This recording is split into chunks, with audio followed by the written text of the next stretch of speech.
হাঙরের হামলায় মৃত্যু হলো হলিউড অভিনেতা টামায়ো পেরির। দেহ থেকে বিচ্ছিন্ন হয়েছে একটি হাত ও পা। সেই দুটি অঙ্গের খোঁজ পাওয়া যায়নি এখনো। শরীরে একাধিক ক্ষতচিহ্ন পাওয়া গিয়েছে।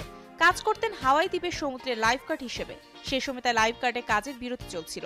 স্থানীয় সূত্রে জানা গিয়েছে, সার্ফিং করার সময়ই টামায়োর মরদেহ দেখতে পান অন্য কয়েকজন সার্ফার। সেই দ্বীপ থেকে উদ্ধার হয় তার মরদেহ। খবর পেয়ে মৃতের আত্মীয়রা এসে দেহ শনাক্ত করেন। তৎক্ষণাৎ হনলুলু জরুরি পরিষেবা বিভাগ থেকে টামায়োর মৃত্যুর খবর ঘোষণা করা হয়। ওই অঞ্চলে সার্ফিং এর জন্য বিখ্যাত ছিলেন টামায়ো। সার্ফিং এ দক্ষতার কারণে একাধিক সিনেমায় অভিনয়ের সুযোগ পেয়েছিলেন।